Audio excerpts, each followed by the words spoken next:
السلام علیکم ناظرین، میں ہوں آپ کا میزبان ذوالفقار علی خرم اپنے چینل نالج پرو کے ساتھ۔ اچھا، آج ہم بات کچھ کرنے لگے ہیں ربیع الاول کے حوالے سے، ویری امپورٹنٹ۔ تو ایک شعر سے شروع کرتے ہیں کہ جیسے کہ فرمایا گیا کہ دل میں خدا کا ہونا لازم ہے اقبال، دل میں خدا کا ہونا لازم ہے اقبال، سجدوں میں پڑے رہنے سے جنت نہیں ملتی۔ اور دوسری بات یہ ہے کہ کی محمد سے وفا تو نے، کی محمد سے وفا تو نے، تو ہم تیرے ہیں، یہ جہاں چیز ہے کیا، کی محمد سے وفا تو نے تو ہم تیرے ہیں، یہ جہاں چیز ہے کیا، لوح و قلم تیرے ہیں۔ اچھا، اب اس کی ڈیٹیلز میں جاتے ہیں کہ اقبال نے یہ فرمایا ہے۔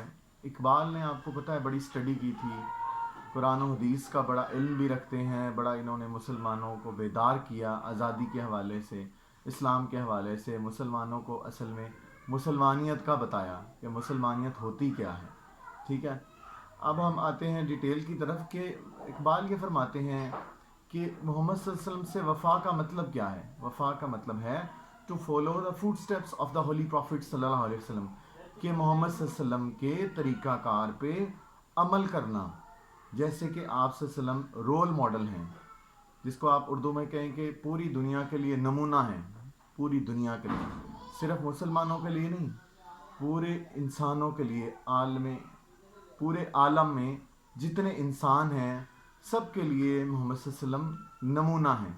ٹھیک ہے، اس نمونے کے مطابق اگر آپ زندگی گزاریں گے یا گزارنے کی کوشش کریں گے کہ محمد سے وفا تو نے، وفا سے مراد ہے فالو کرنا، وفا سے مراد ہے پیروی کرنا، ان کے نقطہ نظر کو جاننا، ان کے پوائنٹ آف ویو کو سمجھنا، پھر اس کے مطابق عمل کرنے کی کوشش کرنا، in all aspects of life, in all departments of life, زندگی کے تمام شعبہ جات میں۔ ٹھیک ہے، چاہے وہ بزنس ہے، جابز ہیں، ملٹری ہیں، ریلیشن شپ ہے، پیرنٹس ہیں، چلڈرن ہیں، فرینڈشپ ہے، وعدہ نبھانا ہے، کچھ بھی ہے۔ ٹھیک ہے جی، بہت بہت سے ریلیشن شپس ہیں، زندگی۔ ٹھیک ہے جی، وہ کسی نے کیا کہا ہے کہ زندگی بے بندگی شرمندگی، تو زندگی میں بندگی ہونی چاہیے۔ اچھا، اب وفا کی بات کچھ کلیئر ہوئی، تو ہم تیرے ہیں۔ اب یہ ہم کون ہیں؟ یہ اصل میں اقبال نے رب کریم کی طرف سے یہ بات کی ہے کہ اگر آپ محمد صلی اللہ علیہ وسلم کے، نبی صلی اللہ علیہ وسلم کے نقش قدم پہ چلتے ہیں تو پھر اللہ فرماتا ہے کہ ہم خود ہی تیرے ہیں، یہ جہاں چیز ہے کیا، کہ آپ جہان کی فکر کرتے ہیں، ہمیں جہان کی دولت مل جائے، سب کچھ مل جائے، ہمیں لگژریز ملیں، فیسلٹیز ملیں، مراعات ملیں، سہولتیں ملیں، تو اللہ فرماتا ہے کہ یہ جہان تو چیز کچھ بھی نہیں ہے۔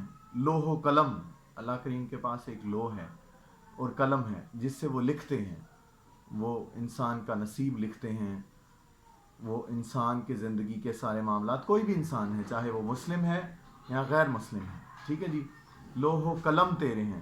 تو اللہ نے فرمایا کہ تم تو اپنی فکر چھوڑ دو، تم جہان کی بھی فکر چھوڑ دو، ہر چیز کی فکر چھوڑ دو، صرف ایک چیز کی فکر کرنی ہے کہ جو میرے محبوب ہیں، جو میرے ایک ہی محبوب ہیں، باقی تو ہے نا جی، خلیل اللہ ہیں، ذبیح اللہ ہیں۔ ٹھیک ہے، اب وہ بات ادھر چلی جائے گی کہ موسیٰ کلیم اللہ ہیں، ابراہیم خلیل اللہ ہیں، اسماعیل ذبیح اللہ ہیں۔ ٹھیک ہے، ان کی شان بیان کریں گے تو بات پھر لمبی ہو جائے گی۔ تو ابھی ہم بات کر رہے ہیں دا لاسٹ پروفٹ، جس کو کہتے ہیں seal of the prophethood, جو ختم نبوت ہیں، نبی صلی اللہ علیہ وسلم کے بعد نبوت ختم ہو گئی۔ تو اللہ فرماتا ہے کہ صرف آپ نے ایک کام کرنا ہے، محمد صلی اللہ علیہ وسلم سے وفا کرنی ہے، ان کے نقش قدم کی، ان کے طریقے کی، ان کے سنہ کی، ان کی سنت کی آپ نے پیروی کرنی ہے، بس یہ ایک کام کرنا ہے، اور کوئی مشکل کام کرنے کی ضرورت ہی نہیں ہے، صرف اس ایک کام پہ عمل کر لیں تو آپ کے لیے جہان تو کوئی چیز ہی نہیں ہے، لوح و قلم تیرے ہیں۔ کہ جو اللہ فرماتا ہے کہ جو میں جیسے کام کرتا ہوں آپ کو بھی میں اتھارٹی دے دیتا ہوں، ایٹ سم ایکسٹینٹ، ایک خاص لیول پہ آپ کو وہ میں اتھارٹی عنایت فرما دیتا ہوں، اور واقعی عنایت فرما دیتے ہیں کہ آپ جیسا چاہیں گے۔ جو اللہ فرماتا ہے نا کہ جو انسان جو ہے اللہ کی راہ میں چلتا ہے تو وہ اللہ کہتا ہے کہ وہ ہاتھ سے پکڑ، جس ہاتھ سے وہ پکڑتا ہے، وہ پاؤں سے چلتا ہے، وہ میں مطلب کہ وہ خیال کرتا ہے تو میں وہ کام کر دیتا ہوں. ٹھیک ہے، صرف وہ سوچتا ہے، ابھی اس نے اس پہ عمل درآمد نہیں کیا. تو رب کریم فرماتا ہے اب یہ وہی لوگ ہیں. یہ کون لوگ ہیں؟ یہ وہی لوگ ہیں جو محمد صلی اللہ علیہ وسلم سے وفا کرنے والے ہیں. اس کی ڈیٹیلز سورہ فاتحہ میں پہلی سورت میں بتائی گئی ہے کہ اہدنا الصراط المستقیم، ہمیں سیدھے راستے پر چلا. اچھا، اب کچھ لوگ کہتے ہیں جی اللہ کے راستے پہ چلیں. بھئی اللہ کے کون سے راستے ہیں؟ اللہ تو راستے سے آزاد ہے. رب کریم کو راستے کی ضرورت ہے؟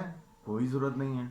اس کے لیے تو ساری ڈائریکشنز کھلی ہیں، بلکہ ایون کہ اس کو ڈائریکشنز کی بھی ضرورت نہیں ہے. راستے، اب کون سا راستہ ہے؟ اہدنا الصراط المستقیم، ہمیں سیدھا راستہ دکھا. کون سا راستہ؟ صراط الذین، ان لوگوں کا راستہ، انعمت علیہم، جن پر تو نے اپنا انعام فرمایا. اب یہ انعام والے لوگ کون ہیں؟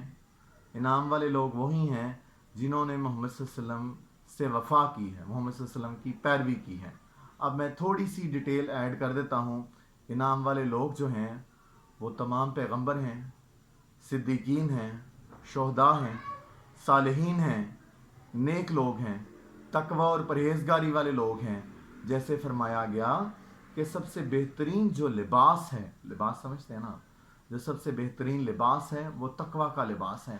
اب تقوی کے لباس میں پیروی کس کی ہے؟ محمد صلی اللہ علیہ وسلم کی. جب آپ محمد صلی اللہ علیہ وسلم کی پیروی کرتے ہیں تو آٹومیٹیکلی آپ انعام یافتہ لوگوں میں آئیں گے. آٹومیٹیکلی آپ خود بخود تقوی کے لباس پہن لیں گے. ٹھیک ہے جی. تو بات پھر وہی ہے کہ کی محمد سے وفا تو نے تو ہم تیرے ہیں. یہ جہاں چیز ہے کیا، لوح و قلم، لوح و قلم تیرے ہیں. جزاک اللہ جی. Thank you very much. Keep smiling, keep watching our channel. اور may Allah Kareem bestow you all blessings. اللہ تعالیٰ آپ کو آسانیاں دے اور آسانیاں بانٹنے کی توفیق بھی عطا فرمائے. آمین.